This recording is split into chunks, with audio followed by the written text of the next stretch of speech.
Welcome to the Royal Geographical Society with the Institute of British Geographers. My name is Alistair MacLeod and I'm the Head of Collections here at the Society. And today we're standing in the Society's famous Ondaatje Theatre, where so many people have spoken about their travel and exploration over the last 100 years. We're delighted to be working alongside Silversea sales and marketing teams to promote Silversea journeys to Antarctica using the Society's collections and their interpretation for Silversea guests as part of our exclusive partnership arrangement. The Society is synonymous with the history of Antarctic exploration, and as part of our exclusive arrangements with Silversea expedition cruises, we're delighted to be able to share some of the content from our rich collection of charts, maps, photographs and artifacts which trace this incredible story. Little was known about the great continent that was posited to exist to the south. The Terra Australis Incognita, this great unknown Southland, was first theorised by Aristotle, who believed that the northern hemisphere lands of the world must be balanced by the same equivalent to the south.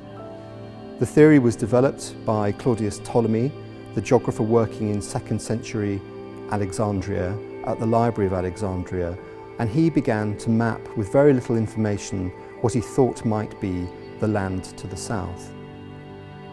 It wasn't really until the beginning of the 17th century where in China a map was created called the Map of the 10,000 Lands for an Italian Jesuit missionary, Matthias Ricci, and this began to give evidence that there was something below South America and below the lands of Australia, which were even then only beginning to be mapped and charted. And it wasn't until the time of Captain Cook on his second circumnavigation of the Earth when he was sent by the British Admiralty to find the southern lands. Cook used his huge skills as a navigator and decided not to travel further south than 71 degrees. He knew that he could continue the journey, but he decided that the risks associated with the ice that he found around the ship would be too much for a ship of its time.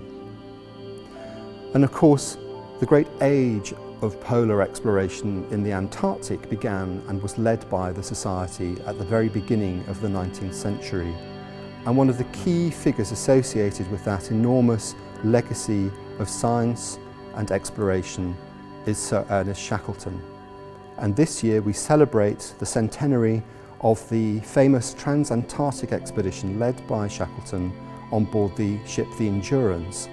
And as part of our relationship with Silversea, we will be providing Silversea guests with detailed information about Shackleton's career as a polar explorer, but also sharing some of the fabulous images that were taken during the Endurance expedition by the Australian photographer Frank Hurley. Some of the very first images to bring to us a sense of the great scale and enormity of the Antarctic landscape. We hope that you will enjoy using these resources on board ship, and for those of you who are able to travel to London, we hope that you will come and see the exhibition The Enduring Eye, the Antarctic legacy of Sir Ernest Shackleton and Frank Hurley, in which many of these photographs will be showcased. At the core of the Society's Antarctic collections lie the materials which document the heroic age of exploration at the beginning of the 19th century.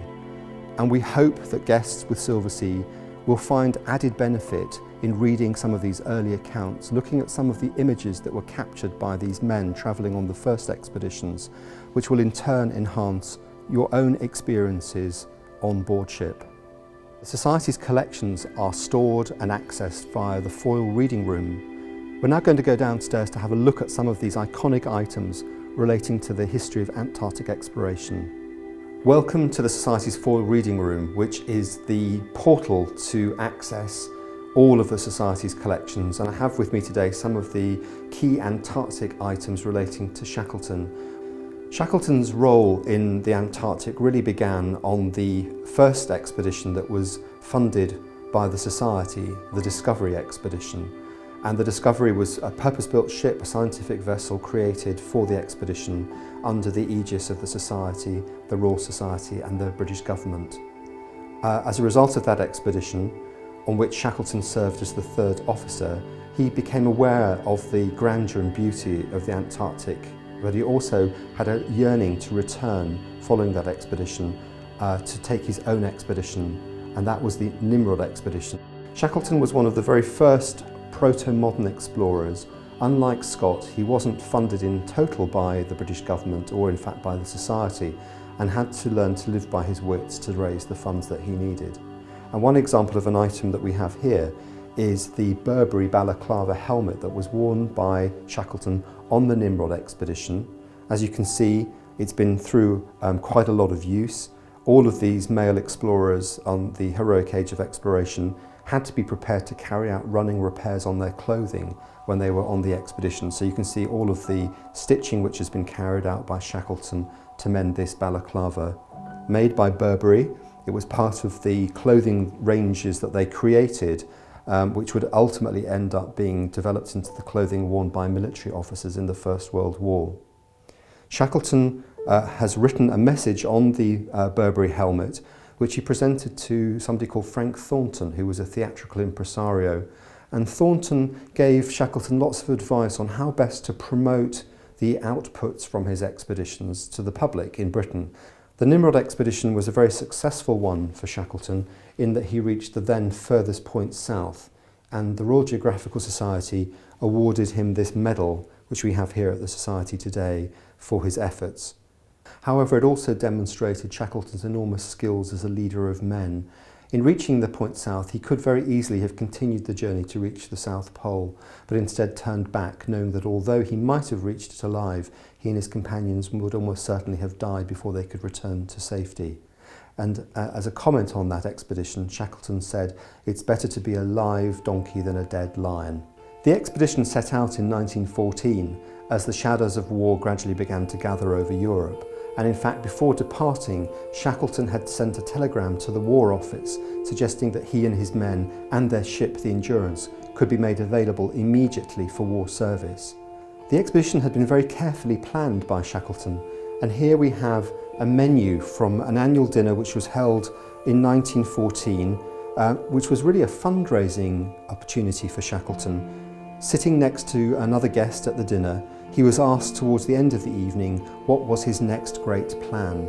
Shackleton drew a diagram of his planned expedition, the Imperial Transantarctic Expedition, in which he planned to cross the Antarctic continent, the first man to do so.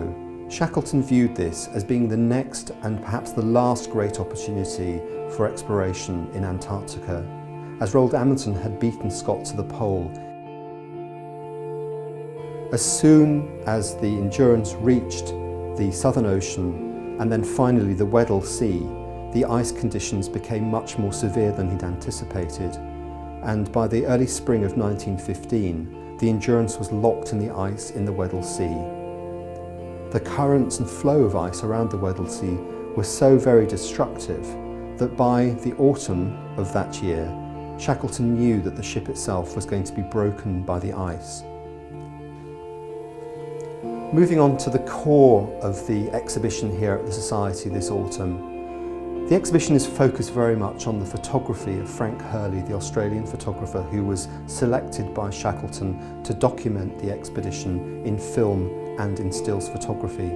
Hurley throughout the expedition had taken photographs of the men working and also looking at the grandeur of the Antarctic landscape, and you can see those in this wonderful album that was presented to the Society by Frank Hurley on his safe return from the Antarctic.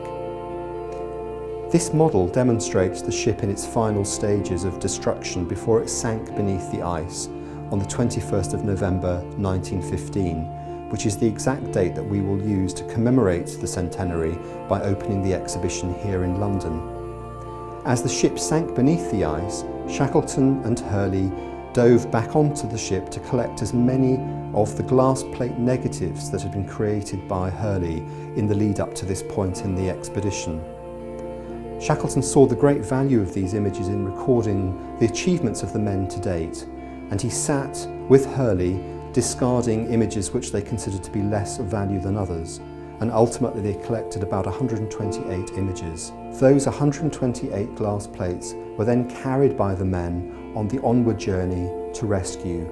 They reached Elephant Island with the men before Shackleton set off in the James Caird to cross the Southern Ocean to reach South Georgia and ultimate rescue.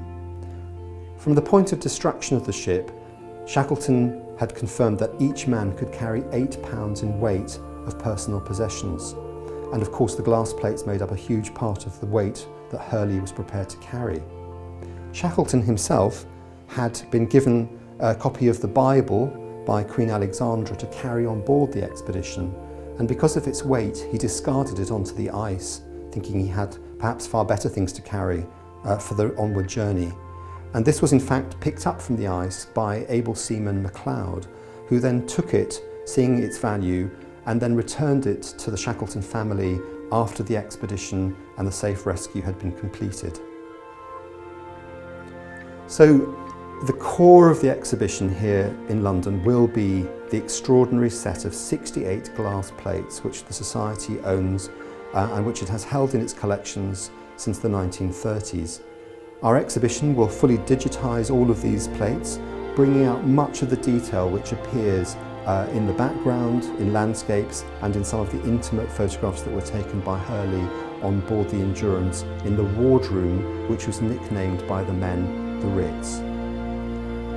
The Society's Antarctic collections are very broad, and we will be presenting showcases and displays and enrichment resources for guests of Silversea, both on board ship, on the Silver Explorer, but also here at our base in London, and then around the UK and internationally.